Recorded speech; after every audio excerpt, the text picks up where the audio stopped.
Hi everyone, I'm Katarina, a fifth-year student at the Faculty of Education in Trnava. As you watch this ship glide into port, you are probably wondering where this journey is headed. This massive cruise liner carried me to what I truly believe is the most breathtaking place on Earth, Alaska. Next, I'll take you through the cities I visited, Ketchikan, Juneau, Sitka, and more. Stick around as I show you through my eyes.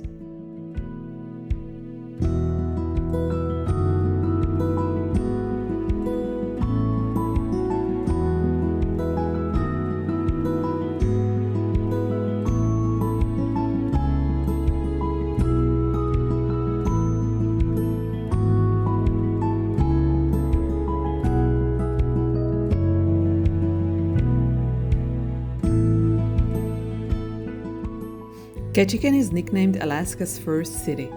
The town sits in a temperate rainforest, which is why locals joke about their heavy rain as liquid sunshine. Ketchikan has long promoted itself as the salmon capital of the world because of the huge numbers of salmon that migrate through its nearby waters and the many canneries that once operated there. In the early and mid-1900s, it was one of the largest salmon canning centers on the planet, shipping tinned fish all over North America and beyond.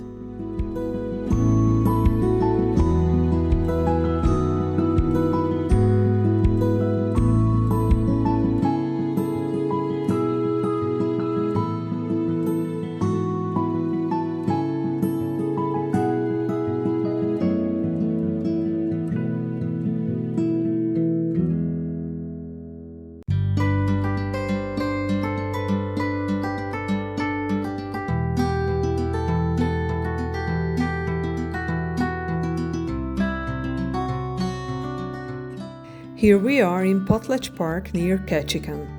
The word potlatch comes from Chinook jargon and entered English in the 1800s through books about big gift-giving feasts on the northwest coast. Inside this carving shed, Tlingit and Haida artists are still shaping new totem poles for the park and for other communities in Alaska, turning old clan stories and crest figures into live demonstrations for today's cruise visitors. Just a few steps away, there is a hangar full of vintage cars, including models like the American Bantam that Disney's Donald Duck drives in all cartoons. Outside the park, a native Alaskan man even shows us how to hold the crab properly so it doesn't catch our fingers.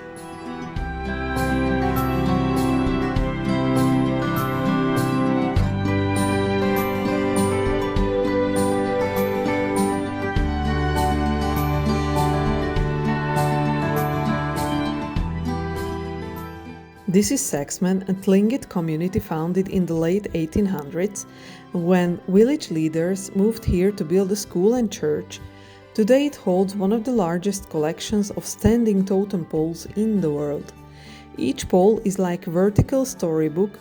The carved animals and figures record clan histories, legendary events and even jokes, and carvers here still pass those stories on to visitors in tours and dance shows inside the clan house.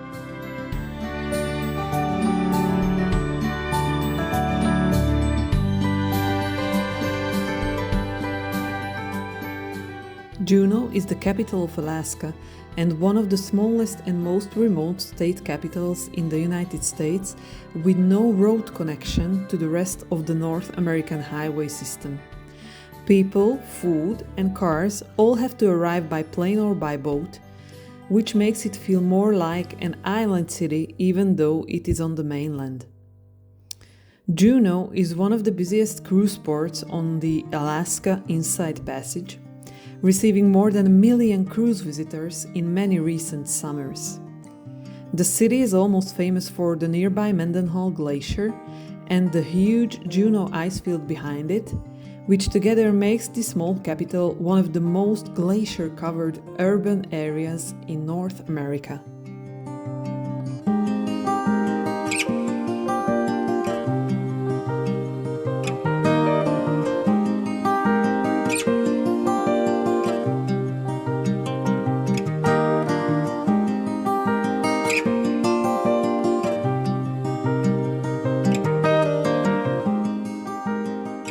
Mendenhall Glacier is about 19 kilometers long, up to roughly 2.4 kilometers wide at its front, and flows out of the huge Juneau icefield just 20-25 minutes from downtown Juneau. It is a classic receding glacier. Since the end of the Little Ice Age, it has been shrinking, and in recent decades, it has been retreating roughly 30-45 meters per year, as Alaska warms faster than the US average.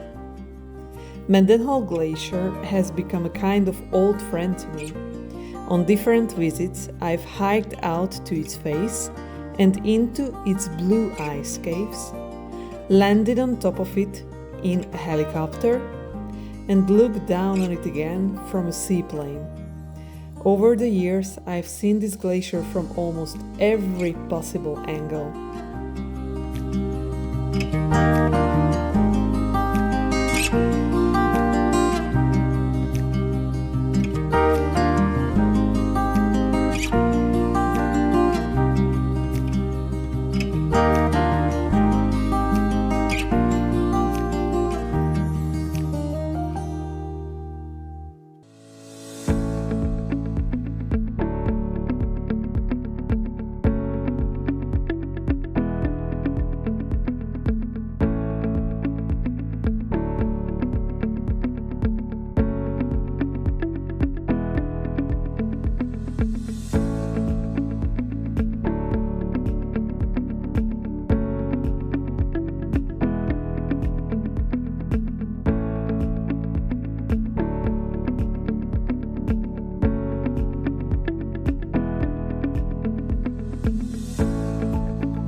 These photos show an Alaskan sled dog camp.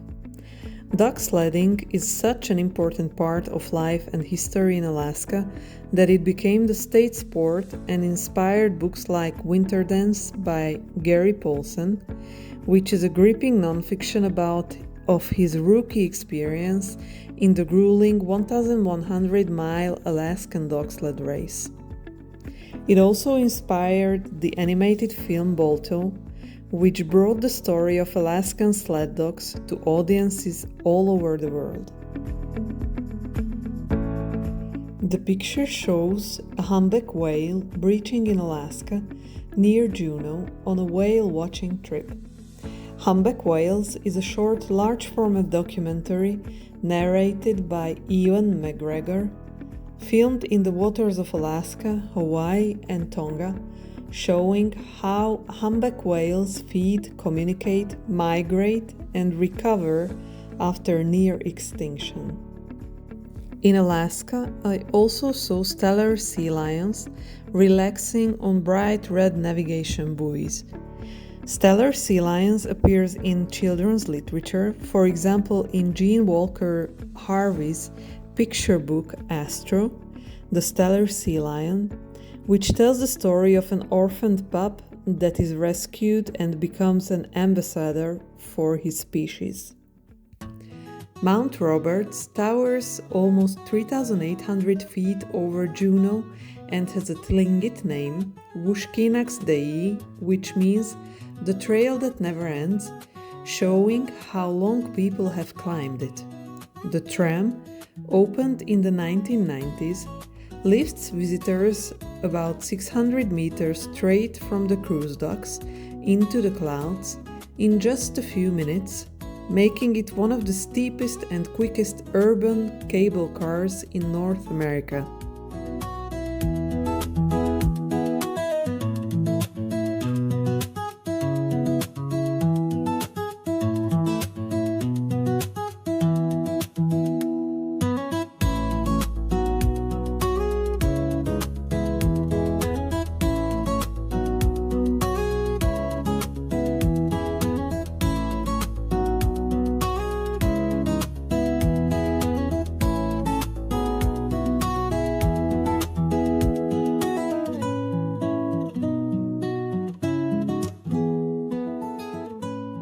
Historically, dozens of native nations spanning the Pacific Northwest have altered trees, known as culturally modified trees, for a variety of purposes.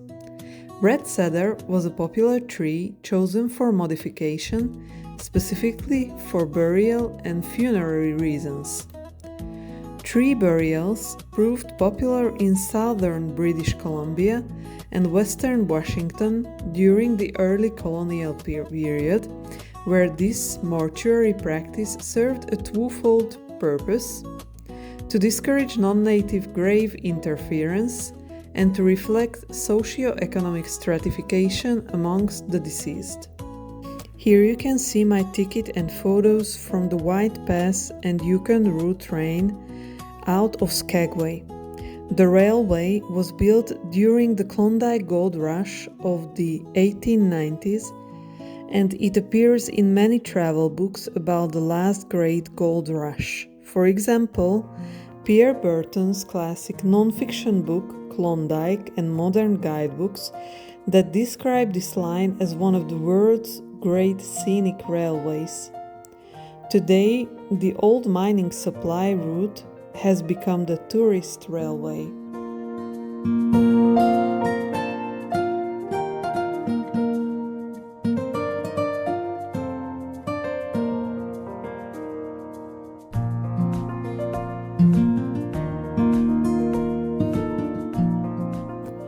Tracy Arm is a narrow 48-kilometer fjord south of Juneau, carved by glaciers and ending at the Twin Sawyer glaciers. The fjord is named after Benjamin Franklin Tracy, a U.S. Secretary of the Navy from the late 19th century. National Geographic travel specials feature Tracy Arm and the Sawyer glaciers as key scenes.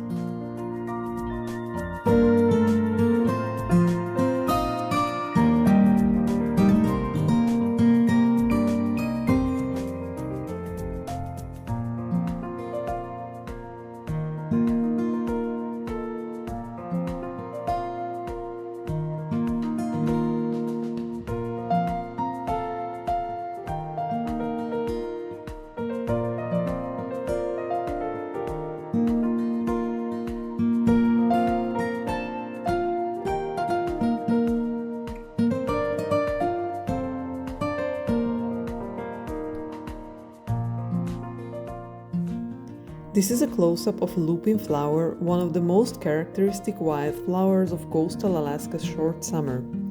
Lupins is a symbol of how quickly color explodes after the snow, often described as painting hillsides purple around places like Juneau and Ketchikan. This pink flower is called fireweed, one of the most common white flowers in Alaska and the Yukon. Brave Like Fireweed by Jesse White is a recent picture book that compares a child's resilience to fireweed growing back after hardship, using poetic language and nature imagery. Short traditional saying often quoted in Alaska: "When fireweed turns to cotton, summer is soon forgotten," used in local writing to mark the end of the season. The bald eagle has been the national emblem of the United States since 1782 and also has spiritual importance for many indigenous people in North America. They are found only in North America and are especially large in Alaska. Some females there reach wingspans about 2.4 meters. Their eyesight is around 4 to 5 times sharper than a human's, and they can spot small animals or fish from several kilometers away. Bald eagles can soar to altitudes of over 3,000 meters by riding warm air currents, then dive on prey at close to 160 kilometers per hour. The romantic comedy The Proposal, featuring Sandra Bullock, is set in the Alaskan town of Sitka, but almost all of it was filmed in New England. The downtown Sitka streets and harbor you see are actually Bearskin Neck and other areas of Rockport that were dressed to look like Alaska. The Paxton family house on the water is not Alaska either. It is a real estate property in Manchester, Massachusetts, used for the exterior and many interior scenes. This totem pole stands in Sitka National Historical Park, which protects the heritage of the Tlingit people and the memory of the 1804 battle between the Tlingit and Russian forces, a key event in Alaskan history that appears also in C.L. Andrews' book, The Story of Sitka. We've come to an end of this video, and I hope you enjoyed Alaska. Thank you for traveling with me. If you liked it, please leave a comment below with your favorite part.